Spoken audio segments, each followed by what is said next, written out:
It seems like only yesterday we were here for Super Bowl 52 and now back for the road to the Super Bowl here in the Twin Cities at US Bank Stadium. Ahead, we'll decide the second entrant to next week's NFC title game as we've got a great one in store between the Green Bay Packers and the Minnesota Vikings. Who will punch the fourth and final ticket to the conference championship round? We'll know soon enough as we are underway here on a January afternoon. And tackled at the 21-yard line, so a net negative there of 4 yards.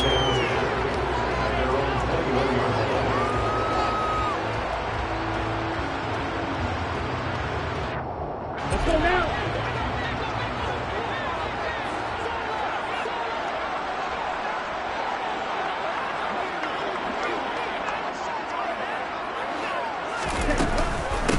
They'll start the drive with Elliott. And he'll go down right at the 30-yard line. A good run there on first down, and it'll leave them with a 2nd and 2. A nice run here early on. It doesn't take a great play caller to realize you want to establish a guy of his caliber with runs like this early because they'll pay dividends as the game progresses. And he's able to take this one up to the 35-yard line. A gain of 5, good enough for the first down. Decided to hand it off that time on the run-pass option. Appeared to be an easy decision. Just gave it inside. Nice steady gain.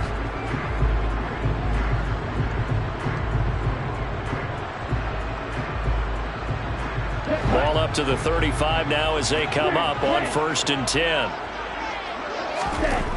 They'll set up to throw. Oh, that's into double coverage and intercepted. Picked off by Eric Stokes. And the Packers are going to take possession of the football.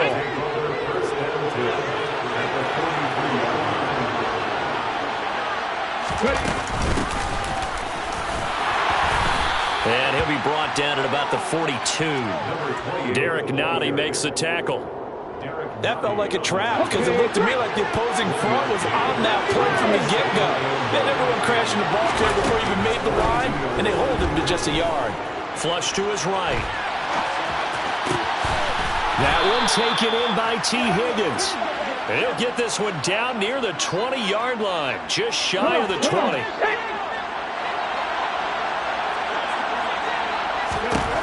Now on first down, he'll drop to throw it. And it's a Packers touchdown. Romeo Doubs. A 22-yard touchdown grab. And the Packers are on the board first here in this division round matchup. Charles, every time that he makes one of these plays, I think the front office, they get a bigger and bigger collective smile because they feel more confident that they have found their guy, their future at quarterback. And they should feel that way. It's obvious he's a big part of why they have such a good record this season. You're right about the bright future as well, and by association, a bright future for the franchise too. Taken in at the 3. Now a crease here as he's past the 30.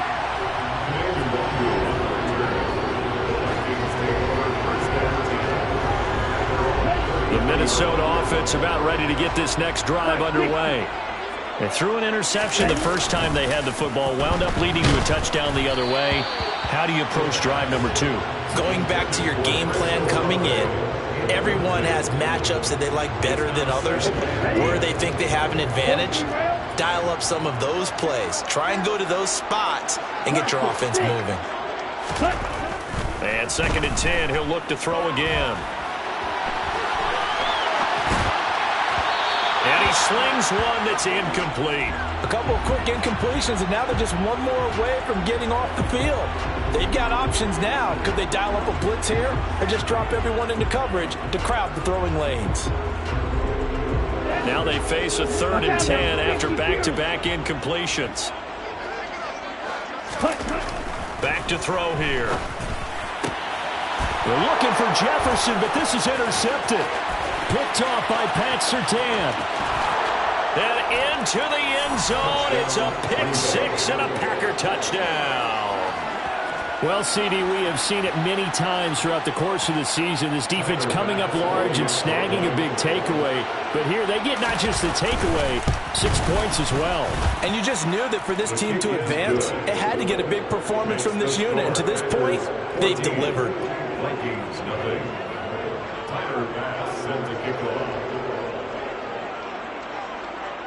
So they'll get another shot on offense following that pick six. And now the kick is away. Kene Nwangwu now out of his end zone. Oh, a good-looking return set up here. Now that should give him a spark. He's across the 40 to the 43.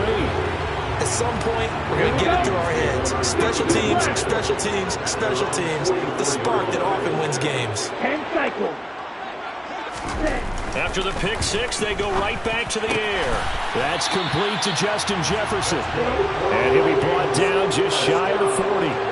Well, Charles, you look at this offense, they're the #1 seed, the Super Bowl favorite, but it's hard to avoid the topic that this is a rookie quarterback under center making his first ever postseason appearance. Any concern level there? Well, I would think that we'd all have some concern because, you know, a rookie quarterback, that's just not normal, right? But I think I'd be a lot more concerned if they were the 6 or 7 seed and had to go on the road and play in a hostile environment. What if it was cold outside? But here you've got a guy who's been solid all year, led them to all those wins, #1 seed. I think they have unquestioned belief in him. They also feel like they have a responsibility to help carry him along as well. So a big penalty there on the face mask leads to 1st and 10. Now a shotgun snap as they'll look to throw. And that one drops down, incomplete. Good coverage there, forced the ball free, and it's 2nd down. An incomplete pass on 1st down. That leads to a 2nd and 10. 38.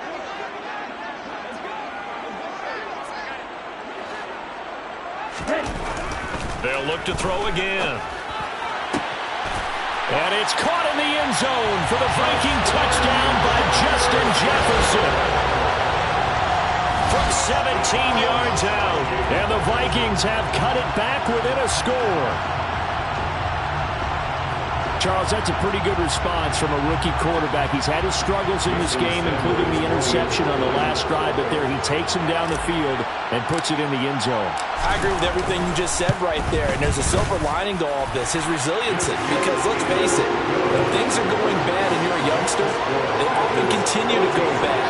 But in his mind and his actions, he said, this stops right here. And how about the positive play he just turned in? Now after the touchdown, ready to kick it away is Sanders. From the end zone is Smith-Marset. And a good return as he'll be stopped just shy of the 30-yard line.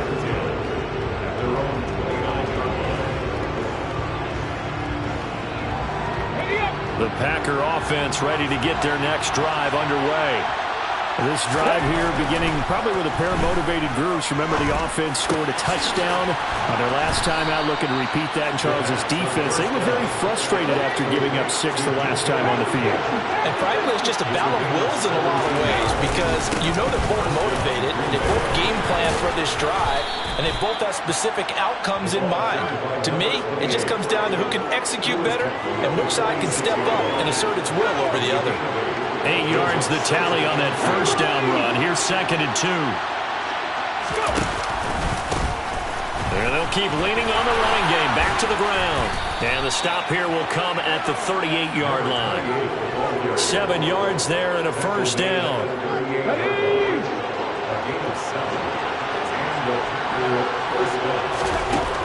Back to throw. The Vikings after him, and they get there for the sack. Daniil Hunter buries him for a loss of 11 from his outside linebacker spot. They'll drop to throw. Out of his hands quickly to Higgins. And they're going to get this to about the 44-yard line. A tall task ahead of him here, needing a full 15 yards to move the chains. Off the play fake, he'll look to throw. Hit as he throws there, incomplete. They're bringing a lot of pressure here already in the first quarter. Already sacked him once. chance. Now they get in there and knock another one away. I think maybe that Tucker rule being gone makes defenses a lot bolder. Yes, indeed. That time, lucky that the arm was going forward, incomplete pass.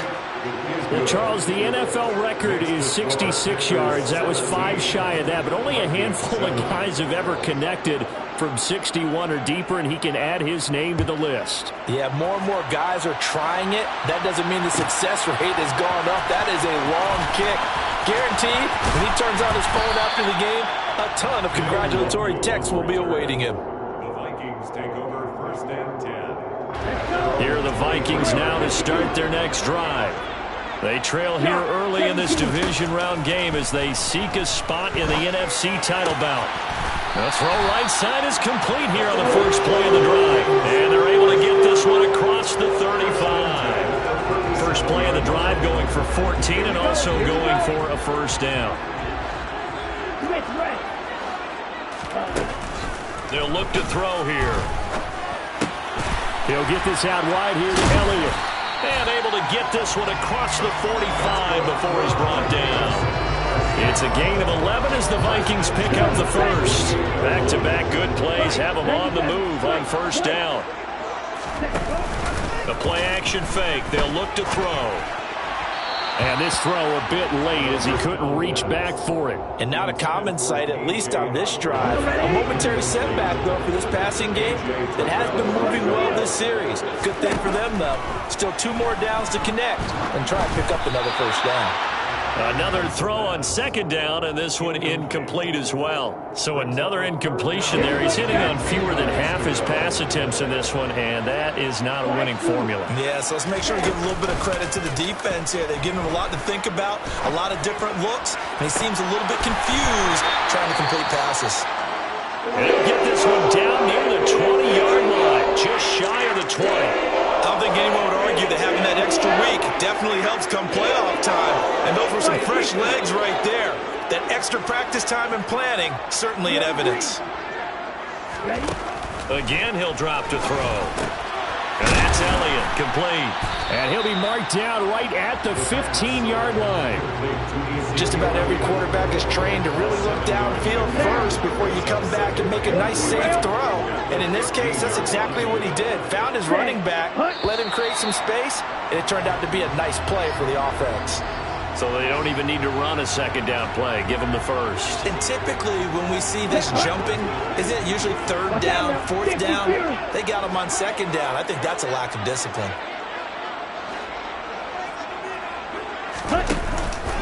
After the penalty, it's Elliott. And he'll get about 4 there as he takes it from the 10 down to the 6.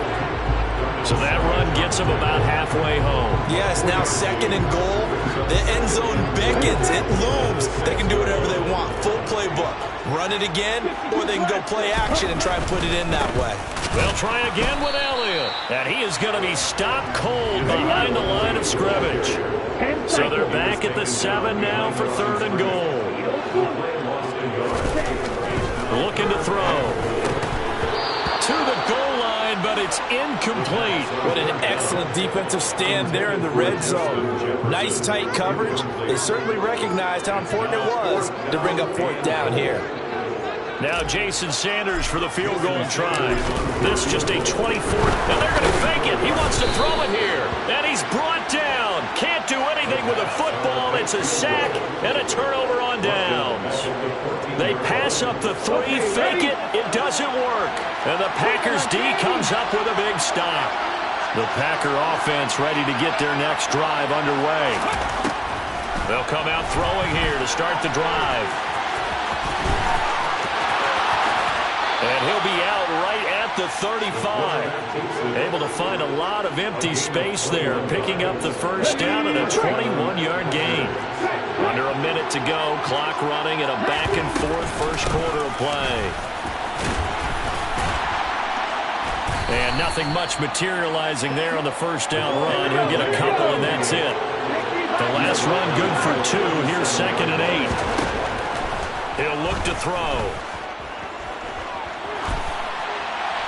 And he'll they'll just get rid of it. Well, sometimes the defense just beats you.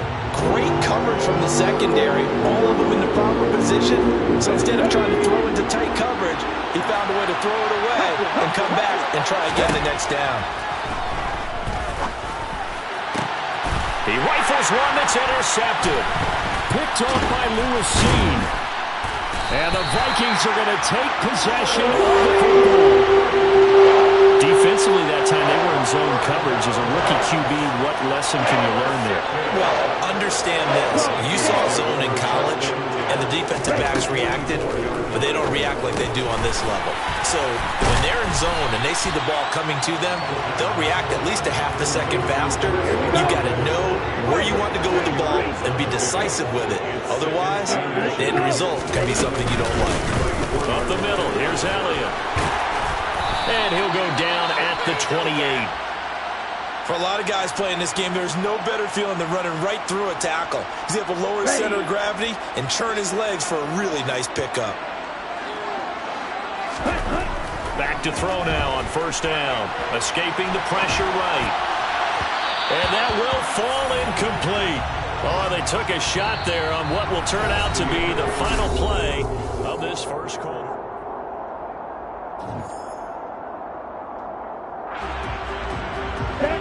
So after the incompletion on first, now 2nd and 10.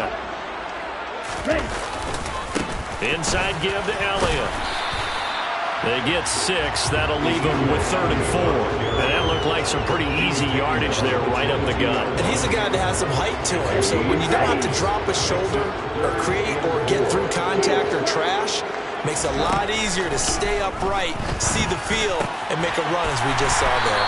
And they're going to get this down inside the 15. And that one was a lot of fun right there because that was the game within the game. 3rd and short, blitz was on. What's the key for the quarterback? Get out of your hands in a hurry. And that was a quick little completion. Got the job done for a first down. And for the 3rd time here in this half, it's intercepted. Sauce Gardner picks it off.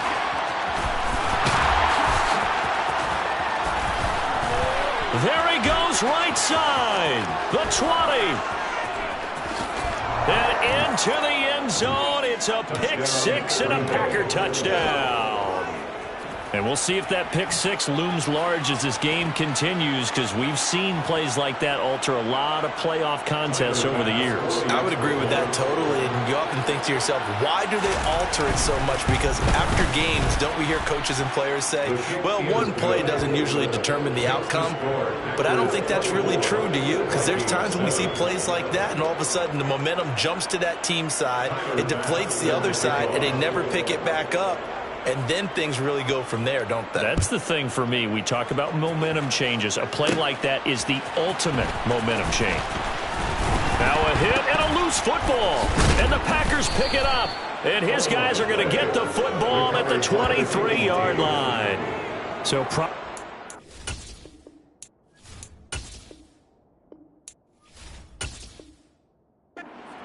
themselves here on the return. They just give up the touchdown. And now, as with every potential turnover, they're going to take a second look at this just to make sure.